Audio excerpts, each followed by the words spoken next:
चलो बच्चों, तो पहले क्वेश्चन पढ़ लेते हैं। Which of the following tools of recombinant DNA technology is paired with its use? Incorrectly paired. तो मतलब हमें इनकरेक्ट वाला निकालना है recombinant DNA technology से related. EcoR1 production of sticky ends, DNA ligase multiplication of rDNA molecules, ORI control copy number of linked DNA, selectable marker identification of transformants. तो इसमें पहले हम की कॉन्सेप्ट आपका समझ लेते हैं। तो इस क्वेश्चन में आपका की कॉन्सेप्ट होगा रिकॉम्बिनेंट डीएनए टेक्नोलॉजी, क्योंकि ये सारे उसी के अंडर आते हैं।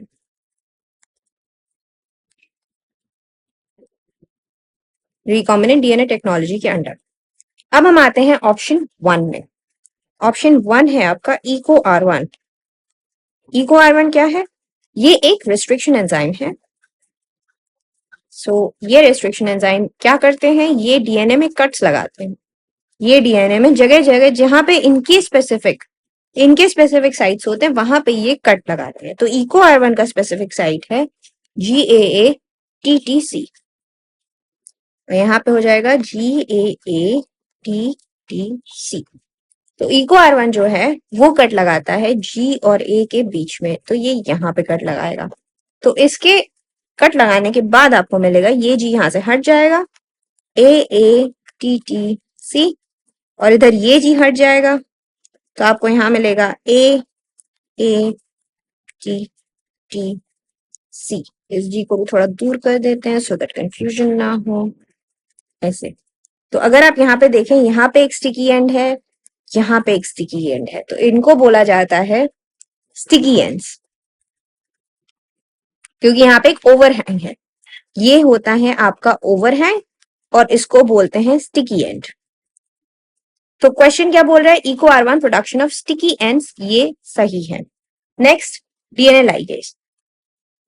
ऑप्शन बी में आपका है डीएनए लाइगेज।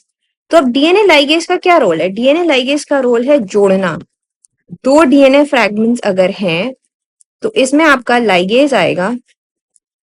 अगर ये सपोज ये पर्पल कलर का समझ में, तो ये लाइगेज आया, तो ये आपका डीएनए फ्रैगमेंट दोनों जो है इसको जोड़ देगा। ये कैसे करता है? ये करता है via formation of phosphodiester bonds. तो इसका काम है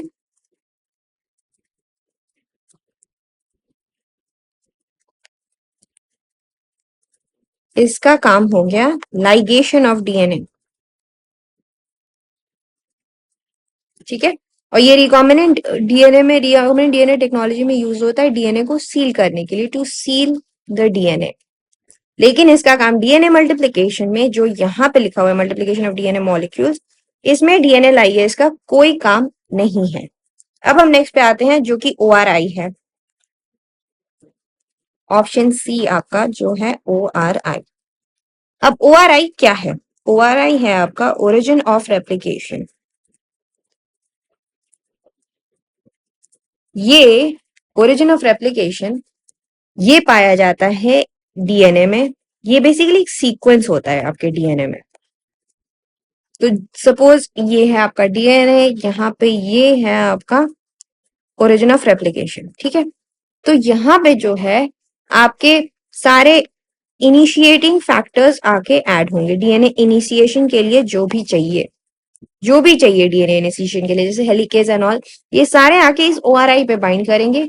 फिर ये डीएनए के रेप्लिकेशन को इनिशिएट करेगा। डीएनए रेप्लिकेशन या प्लाज्मिड रेप्लिकेशन ये तब इनिशिएट करेगा। तो अगर आपके ORI में कुछ गड़बड़ है तो कॉपी नंबर्स इफेक्ट होंगे, क्योंकि कितनी कॉपीज ऑफ डीएनए प्रोड्यूस होंगी ये ORI डिसाइड करेगा, क्योंकि इसी से डीएनए का इनिशिएशन होगा। अगर इनिशिएशन नहीं होगा तो डीएनए फिर रेप्लिकेशन भी नहीं कर पाएगा। तो ये कॉपी नंबर कंट्रोल में इसका काम है। तो ये पॉइंट जो है आपका थर्ड वाला ORI control copy number of link DNA, ये सही है। अब आते हैं डी पे, जो कि है आपका सिलेक्टेबल मार्कर।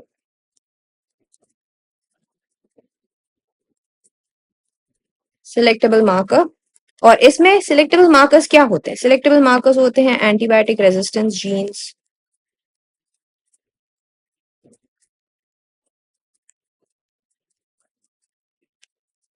या कोई कलर देने वाले मार्कर्स, ये कलर भी दे सकते हैं, ये जनरली ऐड हो जाते हैं प्लाज्मिड में, ठीक है। तो अगर ये और इस प्लाज्मिड में ऐड किया जाता है डीएनए को, तो अगर डीएनए इस प्लाज्मिड में गया तो इस प्लाज्मिड में ऑलरेडी एंटीबायोटिक रेजिस्टेंस मार्कर है, तो जब इसको प्लेट किया जाएगा on a plate that has antibiotic, सिर्फ वो वाले प्लाज्मिड्स ग्रो करेंगे जिसमें एंटीबायोटिक वाला मार्कर है, जिसमें ये जीन है, रेजिस्टेंस जीन है, सिर्फ वही ग्रो करेंगे, बाकी नहीं ग्रो करेंगे। तो ये हेल्प करता है आपको आइडेंटिफाई करने में ट्रांसफॉर्मेशन, कि ट्रांसफॉर्मेशन हुआ कि नहीं। ये बेसिकली ये हेल्प करता है आइडेंटिफिकेशन में।